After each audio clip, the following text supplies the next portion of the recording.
Hey guys, how's it going? It's Jewel Tolentino here. So in this video, I'm going to be answering the question, if I could go back in time to my younger self, what would I say?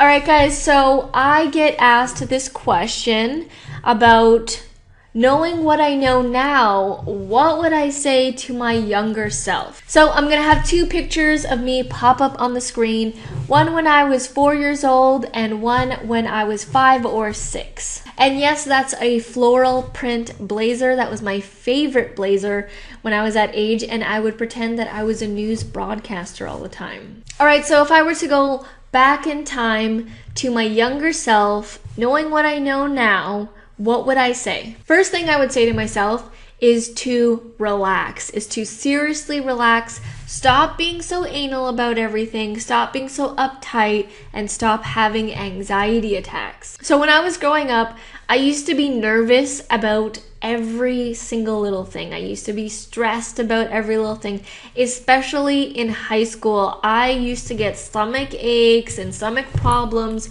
a lot. I needed to go to the bathroom a lot. I always felt like I was going to throw up if I thought that I was going to be called on in class. And generally, I was just so nervous on the inside. It didn't really seem like it on the outside. I hid it, I think, very well from most people, but inside, I was a wreck. I was so nervous all the time. So one of the first things I would tell myself is to just relax. Another thing I would tell myself is to start reading. I did not start reading like an actual book until way later, until I was like in my 20s. I mean, obviously I had to read in school to, do the book reports and read novels and have the 15-20 minutes of reading time.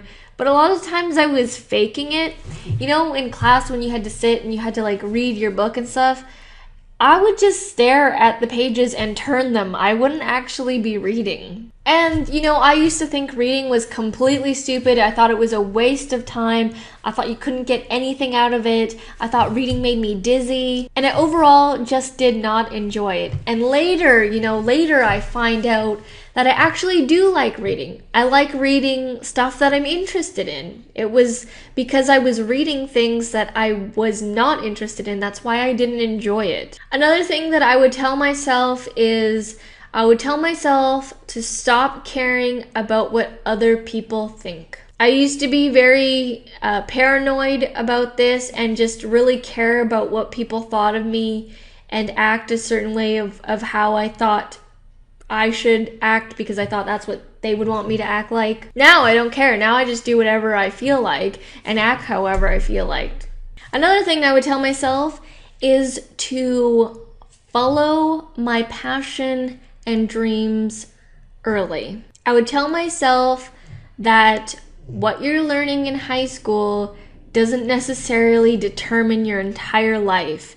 Because, when I was going through grade 8 to 12, I thought that, okay, you know what, if I don't get good grades, if I don't do this, if I don't do the extracurriculars or take a language or this or that I'm gonna have a horrible future. That's what I thought. And I wasn't very good in high school. Here are the subjects that I was good at. I was good at art, PE, and that was pretty much it. Oh, photography, like anything to do with art. Like I took a lot of creative artistic classes. I took clay works, art 3D, photography, different types of art classes, and PE. PE is physical education, for those of you who don't know. Gym class, basically. All the other subjects I did not do very well in. French class, I failed. Math, I failed. Chemistry, I failed. I did okay in like biology and English and like social studies, history. I did okay in those classes, but overall I was below average, I'd say. So I would tell myself to ease up in high school because I thought my life was doomed. I thought that because I didn't get those good grades like everyone else, like, you know, all my friends were so much smarter than me. They all ended up going to very prestigious universities, and I went to a college, and we were separated, and I thought I was completely stupid and that I didn't have a future. I thought I was gonna have to work at McDonald's for the rest of my life. So when grade 12 rolled around, I was like terrified inside because everyone was getting excited to go on to university and college. I was not. I did not want high school to end. So I would tell myself to have more fun in high school, to be less stressed, because there were so many nights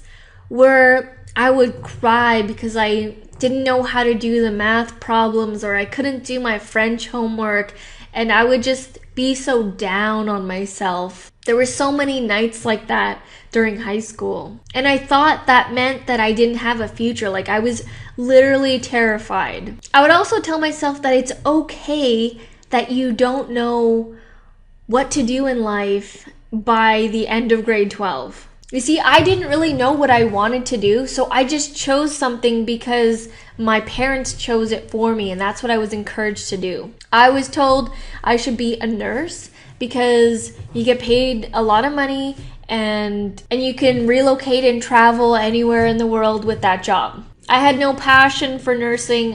I didn't like nursing. I did not want to do it at all. But because that's all that was presented in front of me, because I thought I didn't have any other choice, that's what I went towards. So after I graduated high school, I started taking classes towards getting a nursing degree and all this stuff.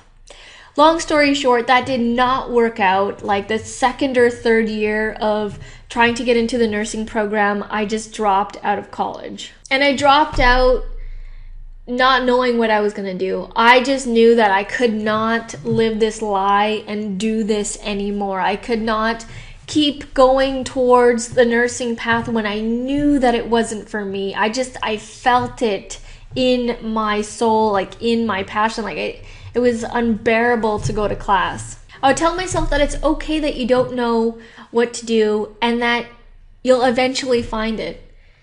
I mean, me doing this right now, me doing YouTube, me doing tutorials, Facebook, and all this stuff with social media, creating courses, this was not invented when I was in high school.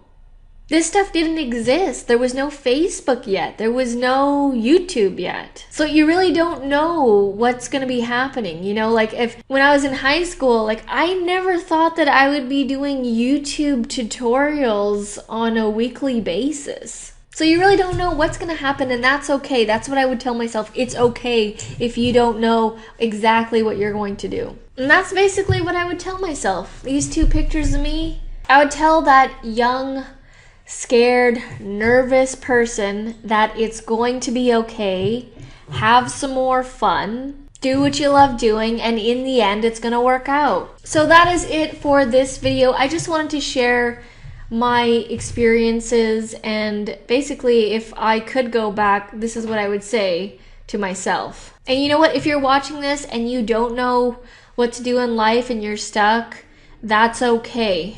My advice is to follow your true passion, to follow your heart, and you'll know when you're actually doing it. You'll know because you'll feel happy.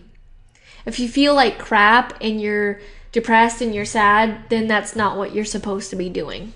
Alright guys, well thank you so much for watching. I really appreciate it. If you have any comments or questions, please leave them down below. And as always, I'll see you in the next video. Alright guys, well thank you so much for watching, and I'll see you in the next video. Back from the dead.